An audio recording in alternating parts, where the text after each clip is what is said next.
In this video, we're going to discuss the American Culinary Federation Sous Chef test, what the expectations are, the do's, the don'ts. I'm going to show you how to complete each task to their expectation, and we'll go over what to expect the day of the test, prior to arrival, and leading up to the test. So let's sit down for a few minutes and discuss the entire test, and then we'll go through each individual task. So I'm going to take about 20 to 30 minutes and go through some of the ins and outs of the Culinary Federation testing. Then we'll go through each task in the kitchen and what the expectations are. I'll go through those in detail. First and foremost, no matter what level you're testing at with the ACF, I will tell you this: their mentality is similar to the United States Marines: earned, never given. I have many certifications under my belt. I've owned numerous food service businesses and worked for them, and I will tell you firsthand, the ACF certification was the hardest test I've taken. Like many, I did not pass the test the first 2 times that I took it. So with that being said, let me share with you why myself and so many others did not pass the test on the first time. First of all, you need to get yourself a mentor. If you go into the test and you have not been mentored, they're going to know. One of the questions they ask you when you test is, who mentored you? It's on the form that you fill out when you are preparing for the test the day of. I did not know you're supposed to have another chef mentor you.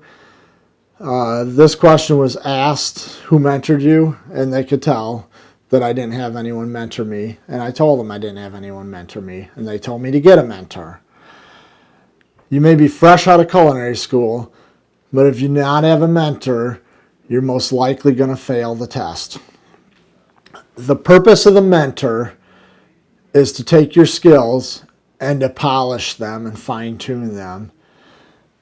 You may be ServSafe certified, but that's meaningless to the testing. The sanitation they look at is much more in depth than ServSafe. 2 of the largest domains on the test are sanitation and craftsmanship. It is easy when you're under the gun to prepare all your items in 2.5 hour time frame and to get in a hurry and miss little details that the mentor or the ACF evaluator is going to catch. I had 3 mentors work with me leading up to my testing and passing the test. The mentor is going to watch everything you're doing and then go over with you everything that you did right and did wrong at the end of each practice. Second, do not rush the testing. What I mean by do not rush testing is the ACF suggests in the practical material that you practice 10 times leading up to taking your test. I don't think 10 times is enough. I practiced 10 times the first time I took it, and it's not enough. I practiced 10 times the second time. It's not enough. I think it needs to be 15 to 20 times, so you don't want to rush your testing date. When you get done practicing, you'll be so sick of doing the same routine over and over, but when you do test, it'll come natural. You'll go through the test with ease, and you'll just flow smoothly through the test. The purpose of practicing is to catch any errors you're making, to fine-tune your menu, to see if you need to adjust your practicing in order to complete your tasks in the allotted time. You'll find 2.5 hours seems like a lot of time to get the tasks done, but you have to be focused and know exactly what to do when you are testing, or you'll never complete the test in the 150 minutes that you're given. 150 minutes goes by fast when you start doing the tasks. The third thing to consider is your testing and practice location. if you're able to practice in the same location you're testing, this is best. You'll be familiar with the equipment, which will make your testing much smoother.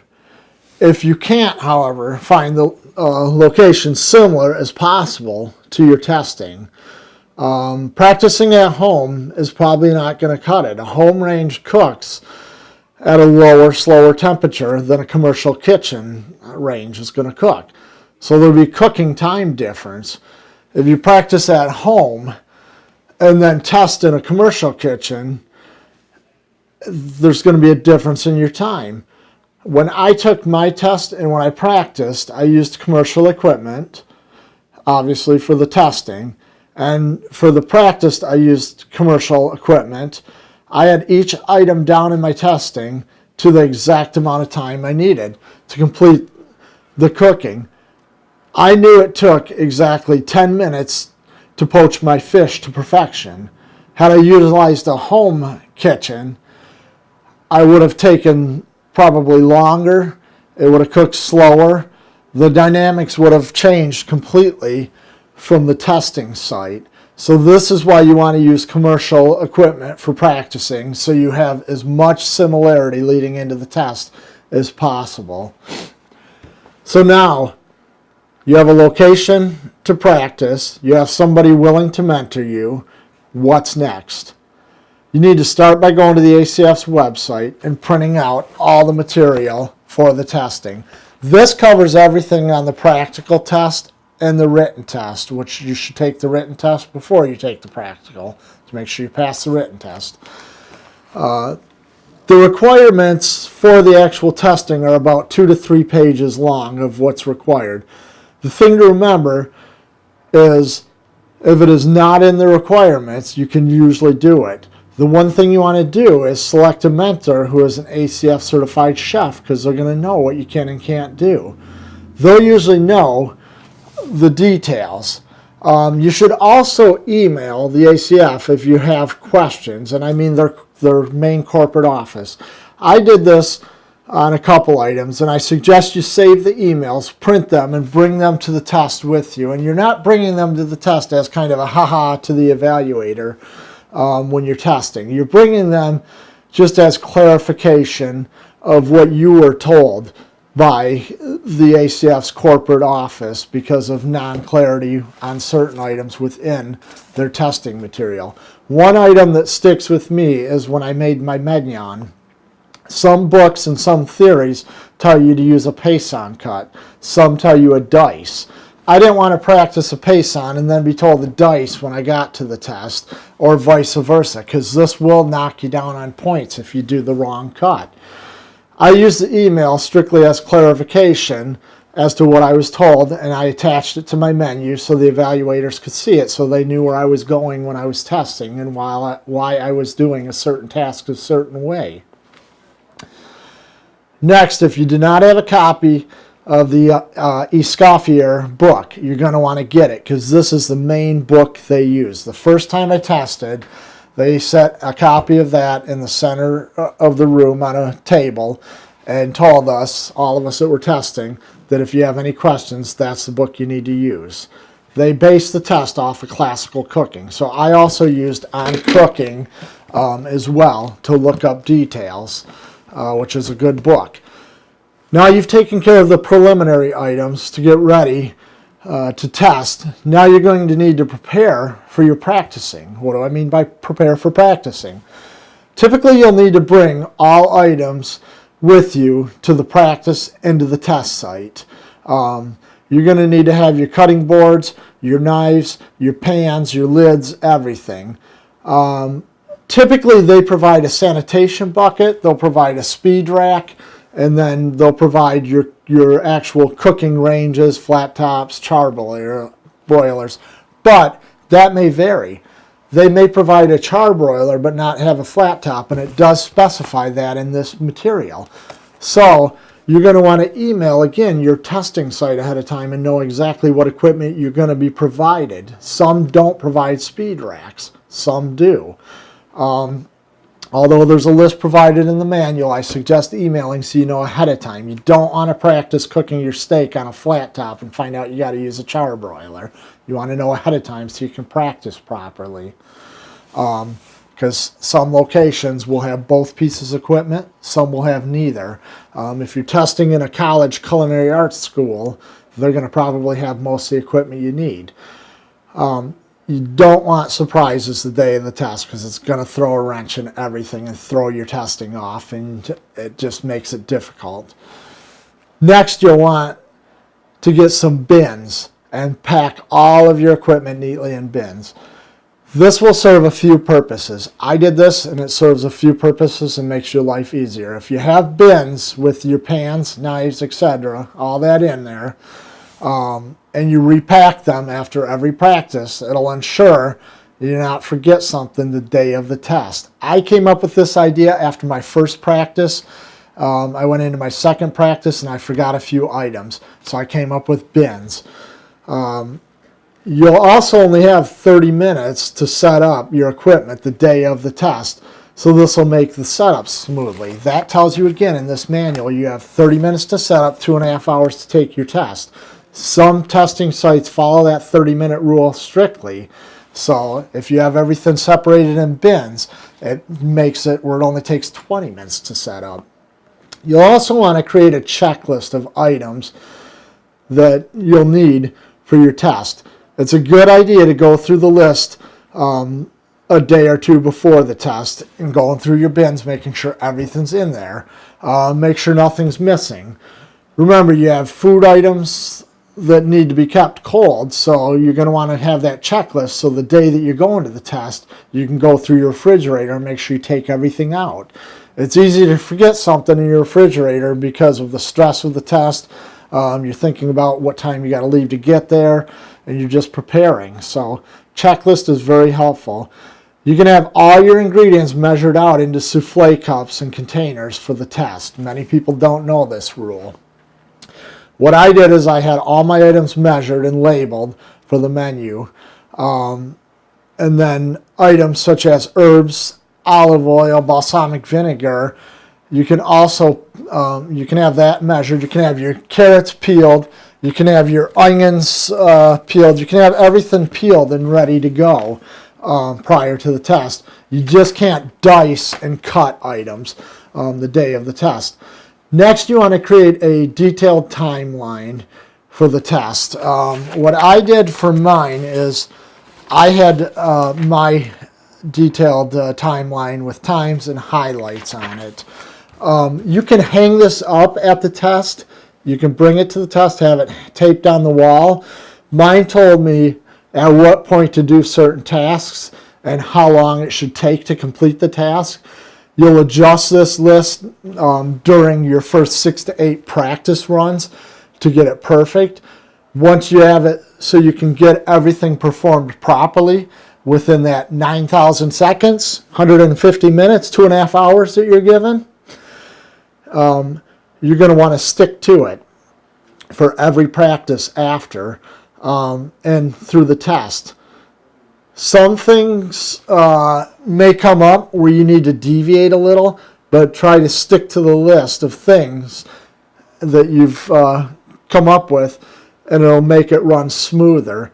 I had to deviate on my test a little because I realized I brought an infrared thermometer. I realized that the stove I was using after I started cooking and I checked the temp on it, I realized it was running 50 degrees lower than what I had the stove set at. I had it set at 350 degrees. It was running at 300, so I had to bump it up to 400 to get it to 350.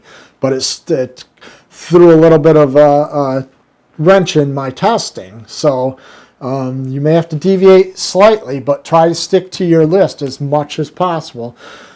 So now you've practiced 15, 20 times. You've prepared. Everything's in bins. It's the day of the test. What do you need to know about the test day?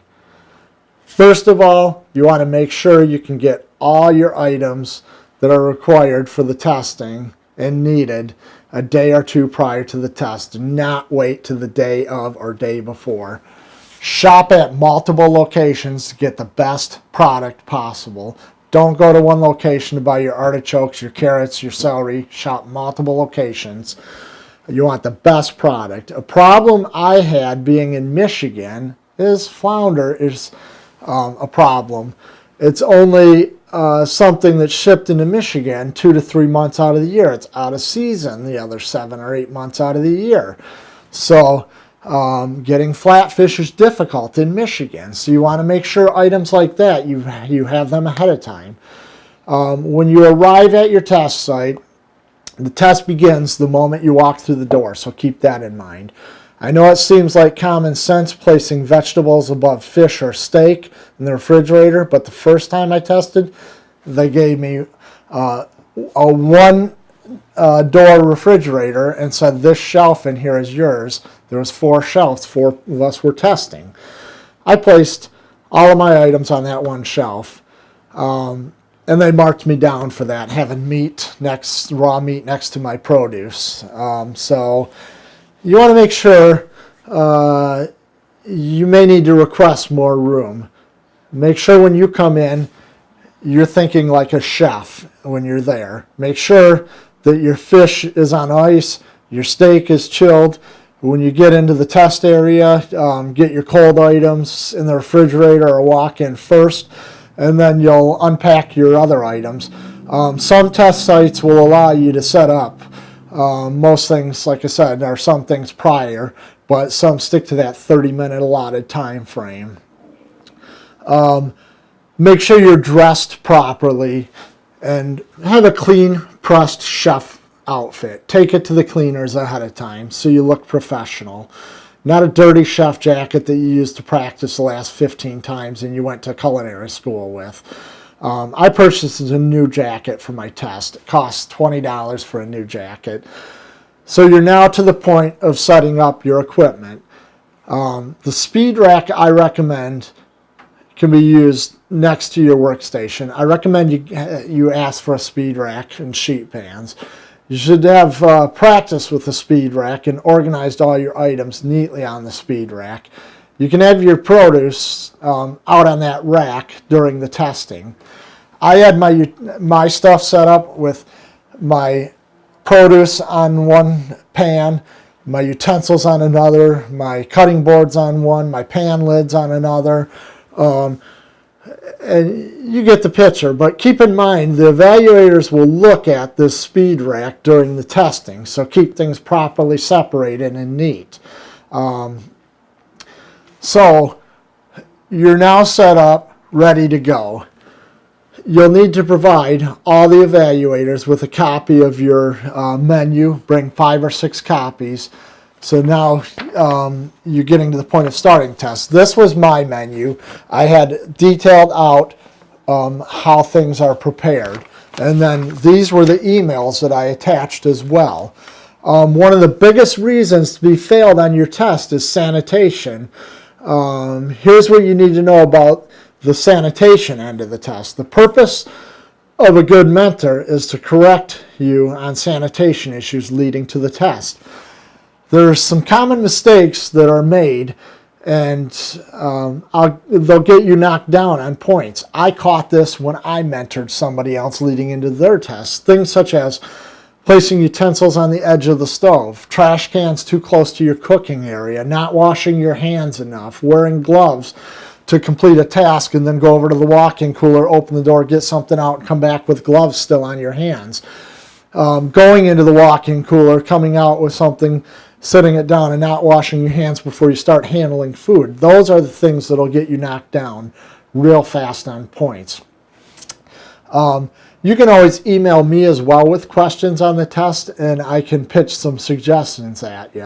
The first time I took the test without a mentor, sanitation was my biggest issue. They got me on things like leaving dirty towels too close to my station, not washing my hands enough, wearing gloves and completing a couple tasks with the same gloves on. Like I said, when you're under the gun, it's easy to forget stuff, and practicing properly will instill that in your head, muscle memory. So you take the test and you finish it. Typically, there'll be a waiting period before they take you in a room off to the side, you and just the evaluators, and discuss the test with you. You need to be polite and courteous regardless if you agree with the results and the comments that they bring to your attention. You also need to have that same demeanor during the test, addressing your evaluators by the title that they've earned through the ACF and through their schooling, which is chef. If they ask you a question, you need to address them as chef. If you do not agree with something they mention when they meet with you after the test, you also need to be polite. It's to your best advantage to explain to them why you did it a certain way, and ask them if they'd like you to step out of the room while they further discuss why you completed that task this specific way. Typically, if you fail, it's not by 1 point or 2 points. It's normally by a landslide that you fail. If you completely do not cook your steak properly and they critique you on that, stepping out of the room so they can discuss it further isn't going to help you.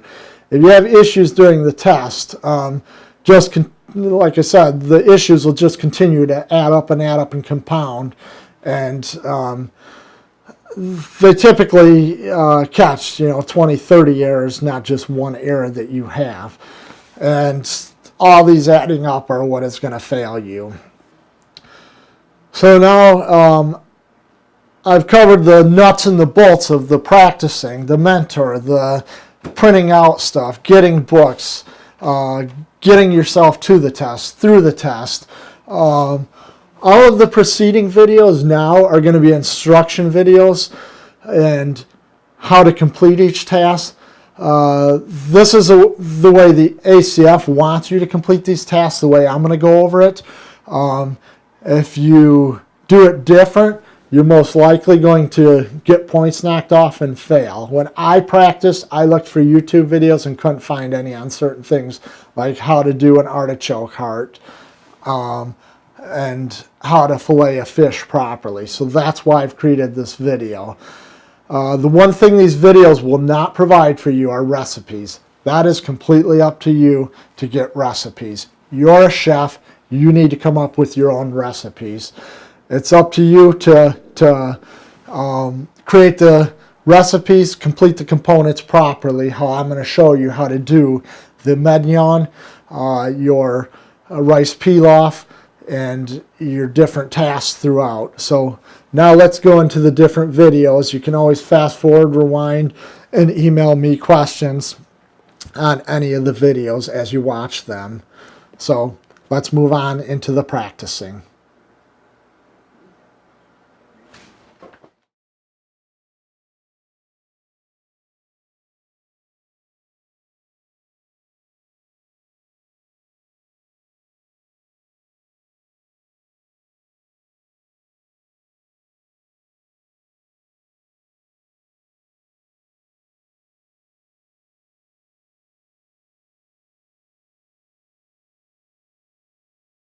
On an emulsified dressing, you want to start by mixing your stabilizer into the bowl and then adding your balsamic vinegar. You're going to whisk the two together and slowly add in your oils, your olive oil, and if you use another form of oil, mix that in as well, slowly, whisking in a figure 8 fashion and vigorously to emulsify the dressing. The purpose of emulsifying is to break down the molecules and add in air, which causes the different ingredients to stick together rather than separate. The purpose of adding a stabilizer is to cause the emulsification to hold for a certain period of time. So you're going to need a stabilizer for this test. You're going to need a balsamic vinegar, and you're going to need at least one oil, if not more. Suggestion is to use more than just olive oil to help lighten the flavor so it doesn't have a pungent olive oil flavor. This task is going to take several minutes to properly emulsify and stabilize all your ingredients. As you can see, there is no separation. Then you add in any herbs, seasonings that you're going to use for extra added flavor. Again, this task should take several minutes. Your dressing is going to need to hold for 4 to 5 hours. The test is 2.5 hours long. The dressing will sit while you're waiting for the evaluator meeting, so plan on it holding. You're going to want to practice this task and adjust ingredients accordingly ahead of time, and test how long your emulsified dressing will hold ahead of time after you've measured out your ingredients to ensure that it's going to hold for the proper amount of time during the testing.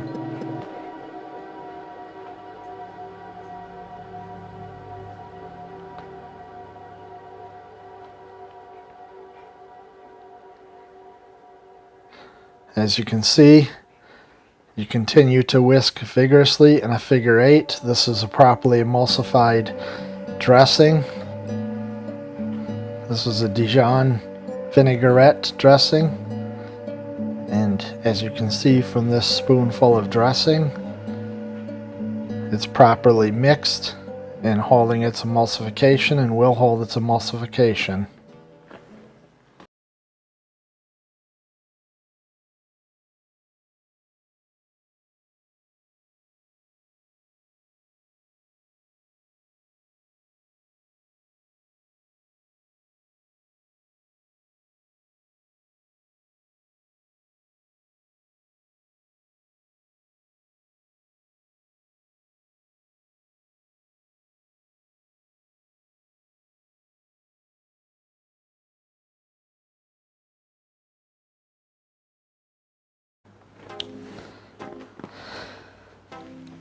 With your Medignon, you're going to want to know what cut.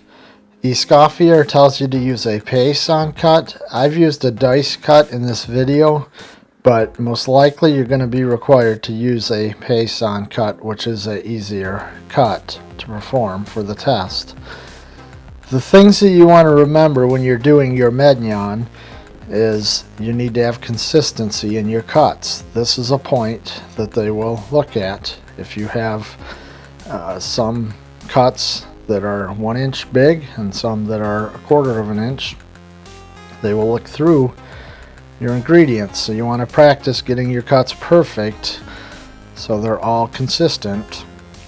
Your ratio for your Medignon, you want to use 4.5 ounces of carrots, 4.5 ounces of onion, and 4.5 ounces of celery, 3.5 ounces of ham, 1 bay leaf, and 1 sprig of thyme. This is going to give you slightly under 2 cups.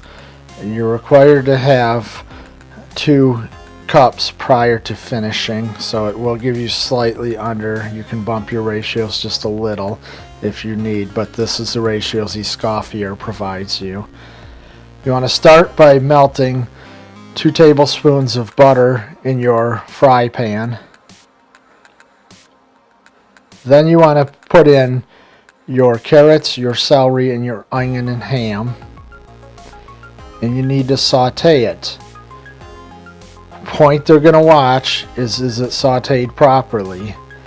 You need to put in your sprig of thyme and your bay leaf during sauteing from the beginning. And also season your Medignon. They're going to check for proper cooking. You don't want it overcooked where it's a dark brown. You don't want it undercooked. You want to taste it throughout the cooking to make sure that it's properly cooked, because they're going to check for under or overcooked on your Medignon. They're going to check for the flavor of the Medignon.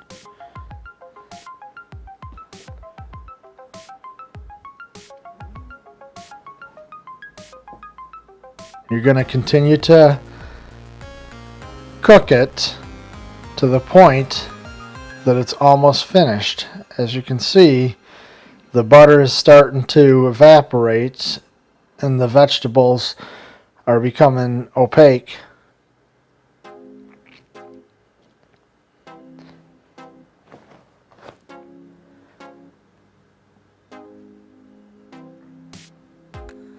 This is a task that you're going to want to watch while you're doing so you don't overcook your mignon. The purpose of the mignon is used as a appetizer or as a topper to cooking a protein.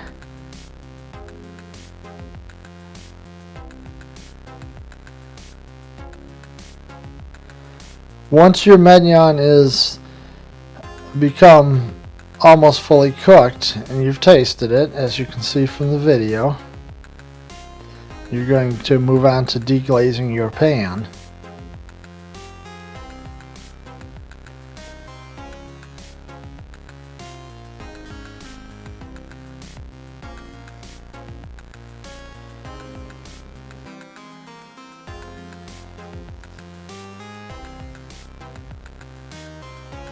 Continue to make sure it's stirred so it's cooking evenly and fully cooking.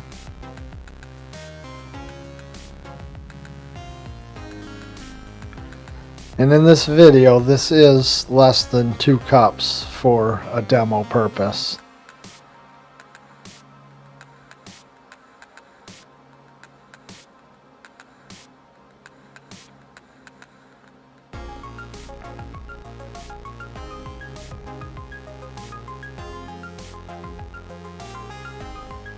So we sample it again to make sure that it's cooked to the proper consistency.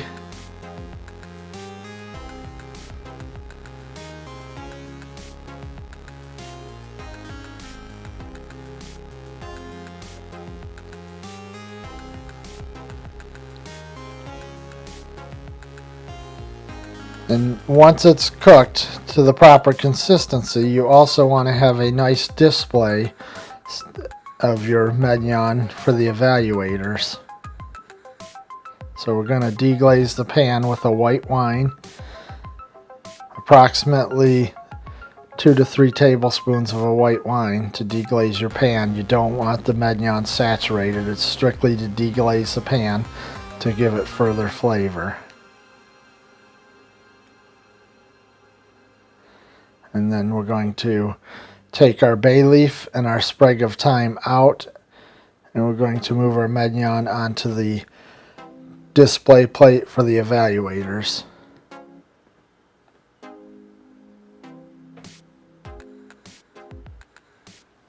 And that is your mignon.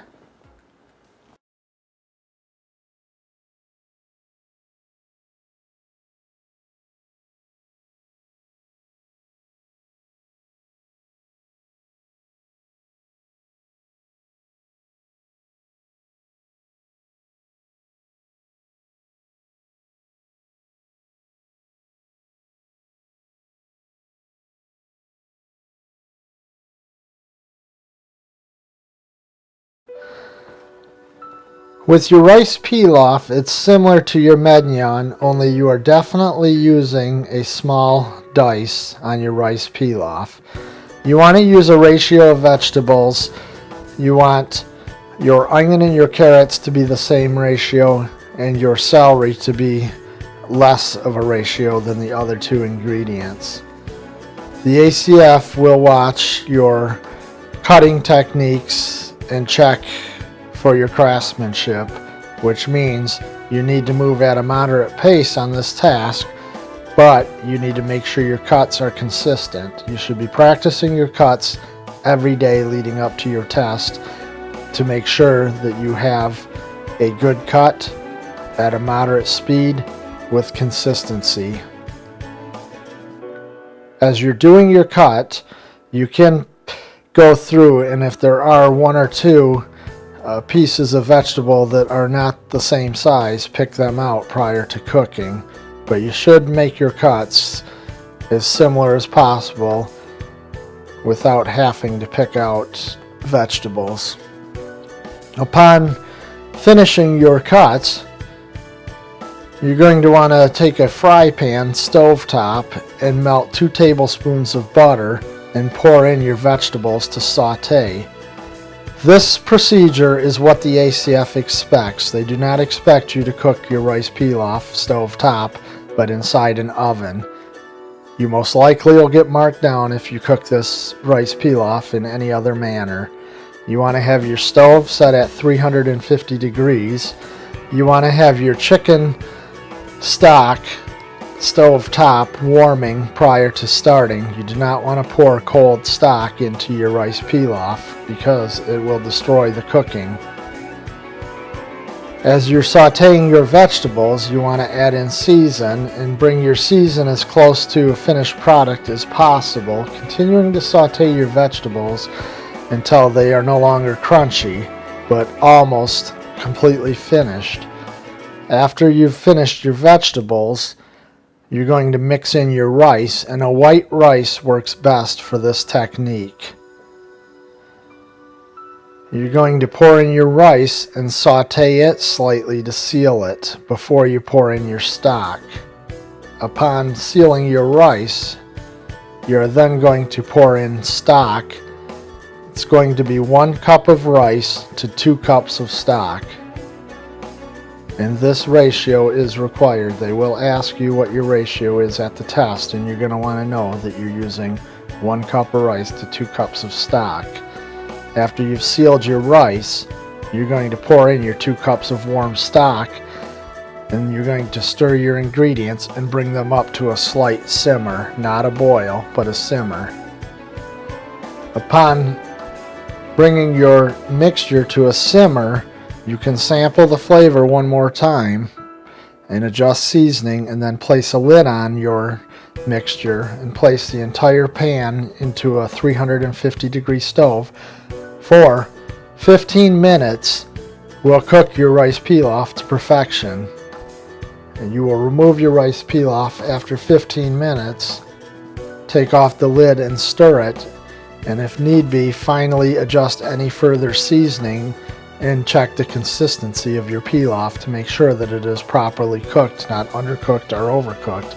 But 15 minutes in a 350 degree oven will have your rice pilaf cooked to perfection if you follow all the preceding steps.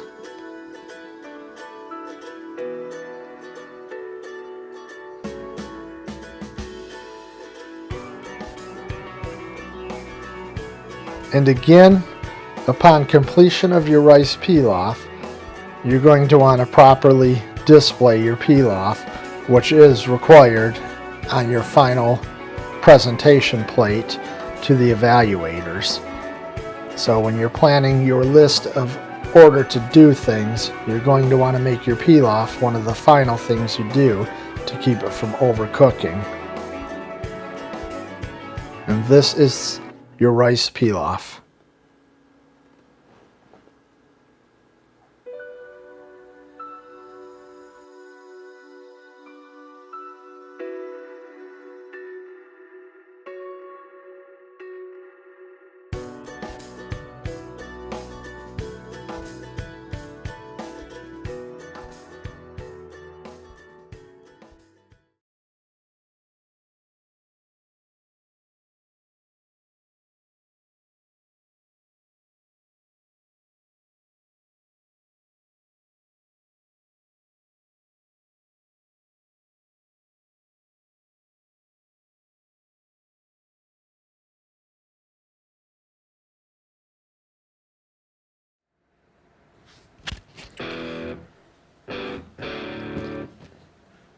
This task is preparing a strip steak to a medium rare.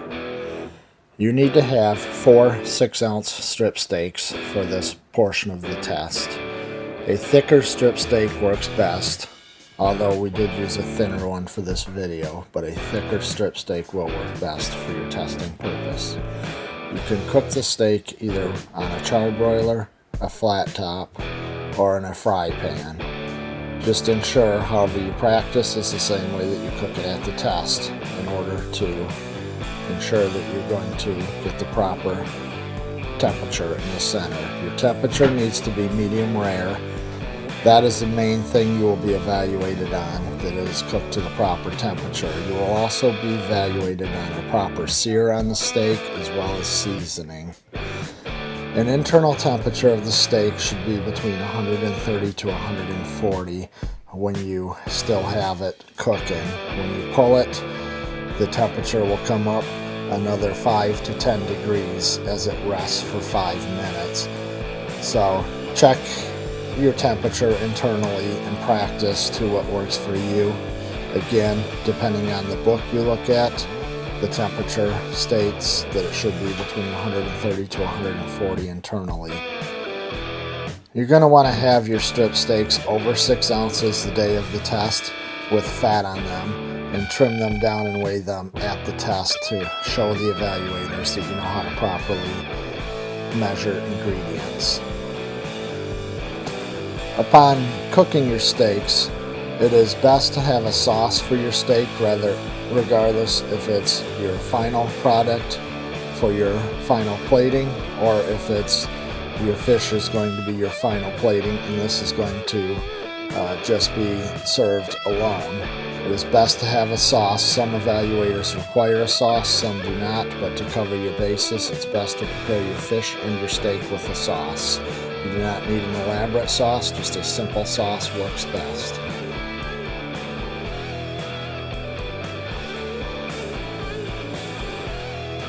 And upon allowing your steak to rest, you should have a perfect medium rare, similar to this steak.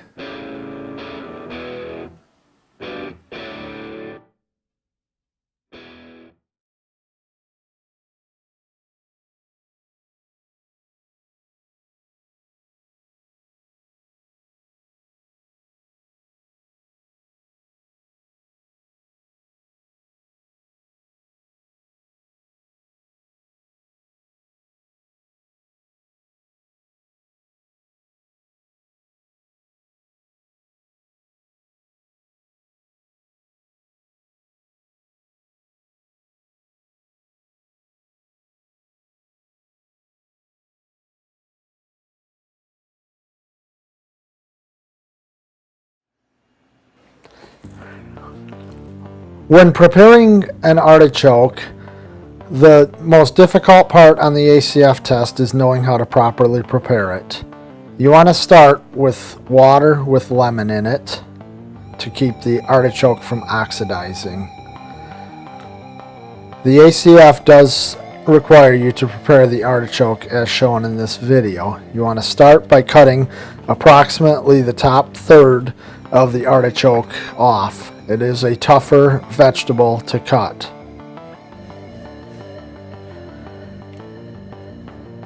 You want to cut a small portion of the stem off. You'll see a white center. You're going to clean down to the white center when you're cleaning your artichoke. You're going to peel the leaves off to get started in order to get your knife on the artichoke better.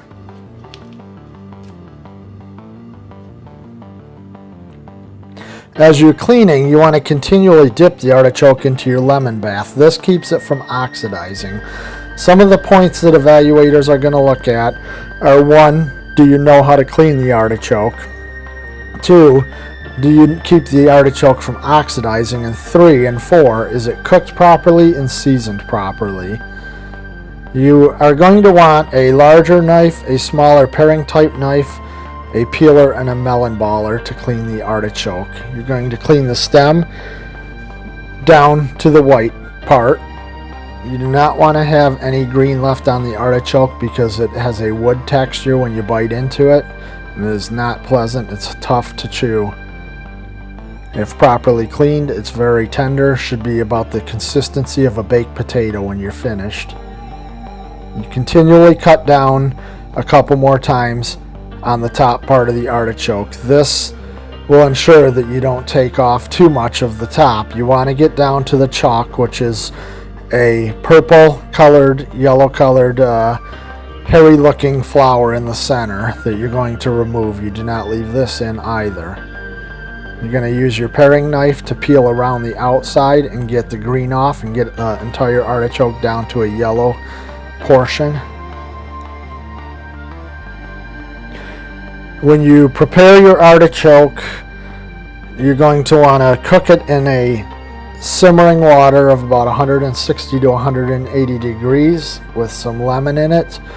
And you are going to want to flavor the water either using a Garnet bouquet or a court bouillon, a vegetable stock, or some flavoring. You do not want to just boil the artichoke in water. It does need to have a flavor. The evaluators will check for flavor as well and proper seasoning on the artichoke. The artichoke needs to be cooked to a state suitable for finishing, depending on the menu description. The examiners, this is a point where you are going to want to ask. A state of finishing could mean that they don't want it fully cooked. A state of finishing could mean they fully want it cooked. If it's fully cooked, it should be about the consistency of a baked potato when you stick a fork in it. You're going to remove the chalk with a melon baller.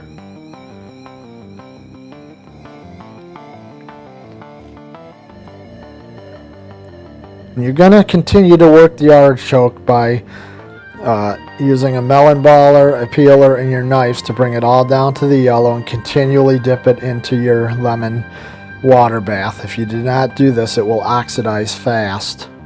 So you want to dip it frequently.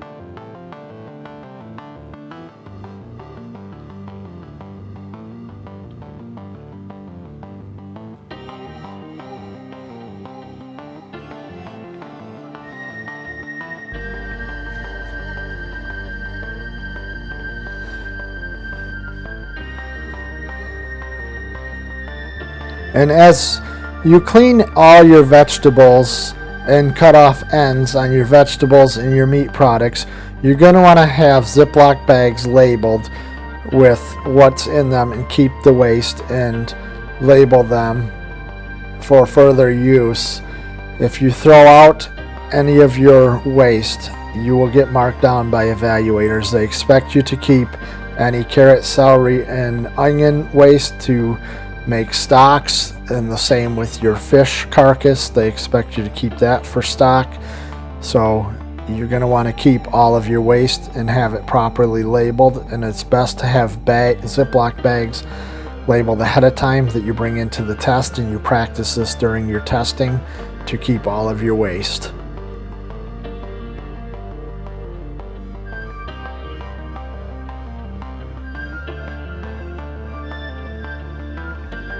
And you just continue to clean it down. You do need to have 2 of these prepared for the test, and this is what your finished product should look like prior to cooking. And as stated, you're going to do a simmering lemon water to cook it. It takes approximately 20 minutes to cook your artichoke to a proper state, and check it with a fork to make sure it's cooked properly when you are finished.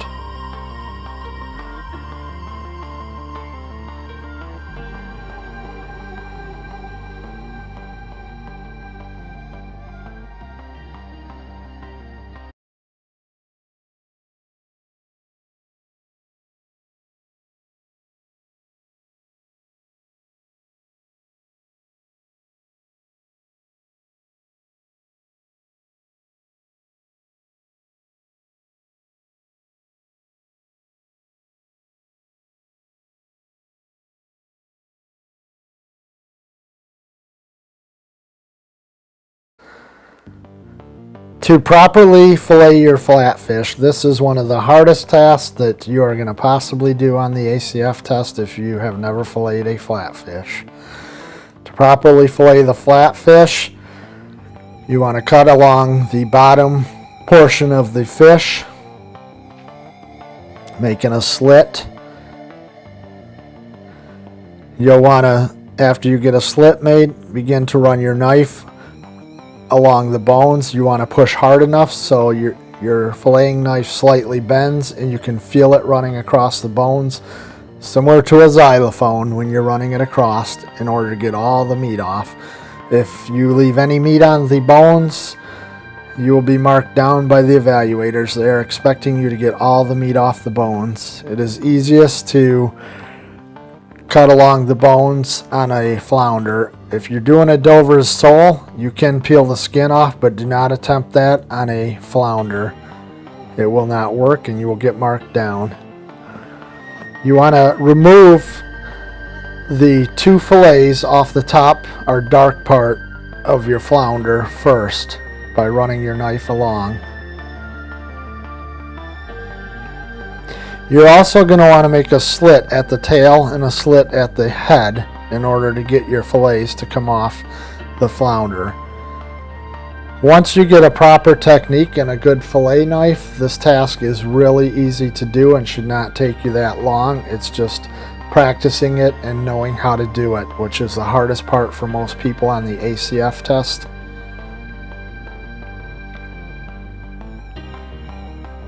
And then you cut along the top portion of the fish, and this is removing your first fillet. Then you flip the fish and you cut along the head on the bottom portion of the fish, and then you go along the top of the bottom portion of the fish. The white part is the bottom of the fish. And again, you run your knife along the bones.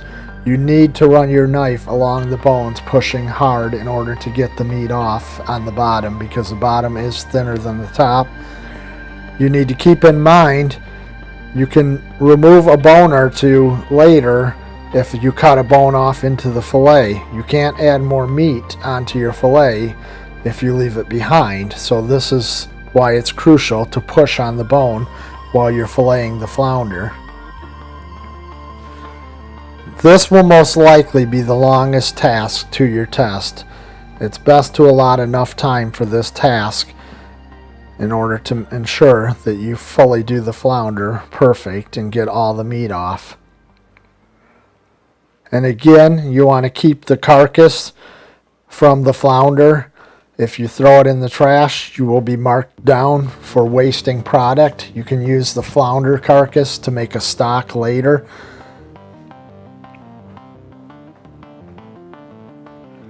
You're going to want to have your flounder gutted prior to the test. You can have it gutted. Do not have it filleted. You have to have the head on, but you can have it gutted, which will make your filleting a lot easier than cutting through the sacks within the gut area. So this is 2 fillets. This is the flounder cleaned. As you can see through the bones. Now to get the fillets off the skin, it's easiest to use a larger, firmer knife with a stiffer spine and just push right along the skin with your knife angled. Some prefer to grab the skin and just pull the fillet along and it takes it right off. Others prefer to just have the knife flat with the table or cutting board to get the fillets off. As the flatfish does not have a lot of meat to begin with, you need to ensure you get all the meat off the bones and all the meat off the skin. The skin can be tricky.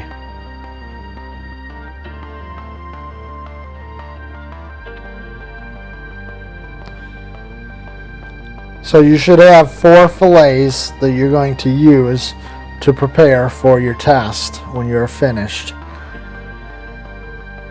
When you begin to prepare the 4 fillets, again, these are small fillets. You're going to want to get a larger flounder like we used for the actual cooking demo in this video. On the cooking demo, you need to poach the fish in a shallow poach. You need to start with parchment paper and fold it, and you're going to cut it the size of your pan. This is the proper poaching technique. You want to line it up on the edge of your pan with the point to the center and then cut off the excess parchment.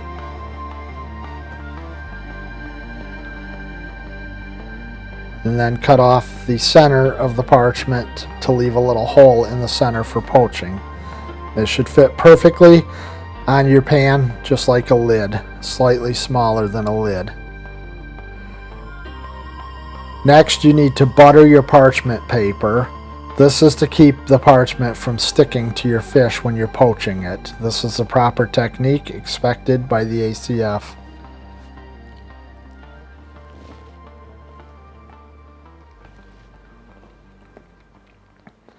After butting your parchment, set it to the side, and you want to put your cooking liquid into your pan, which is going to depend on your recipe. You're going to want to roll your fish into papier in order to cook them and get them to cook properly, or they'll be dry if you just try to cook them as fillet. Thing to remember with papier, skin in. You always want to have the skin side of the fish in.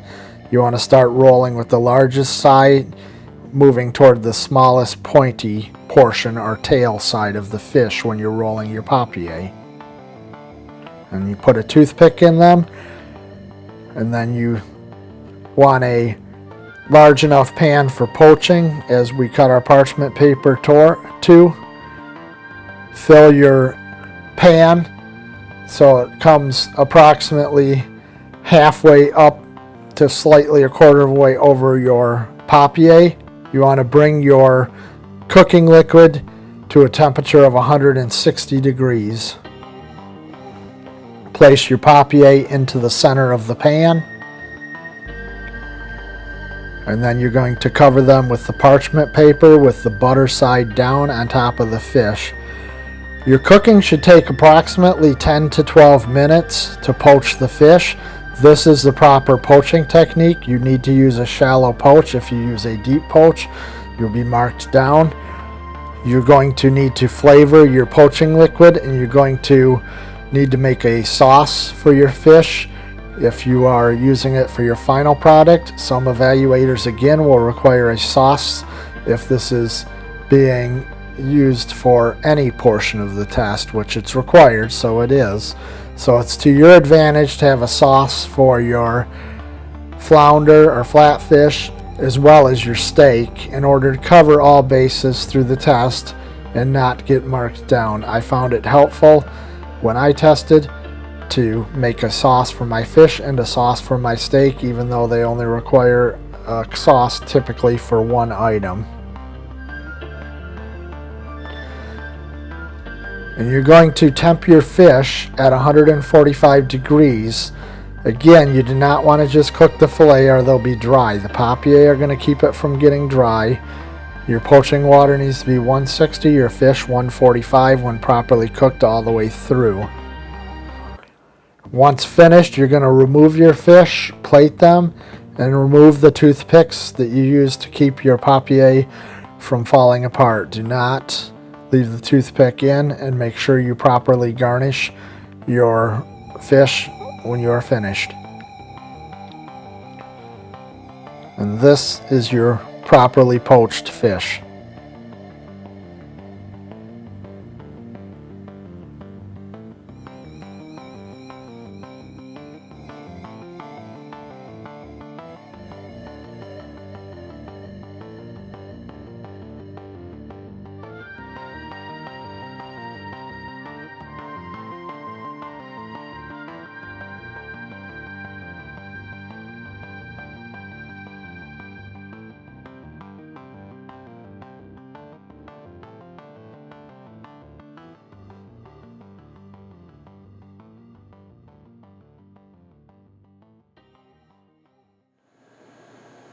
I hope this video was helpful in you reaching your certification as an American Culinary Federation chef.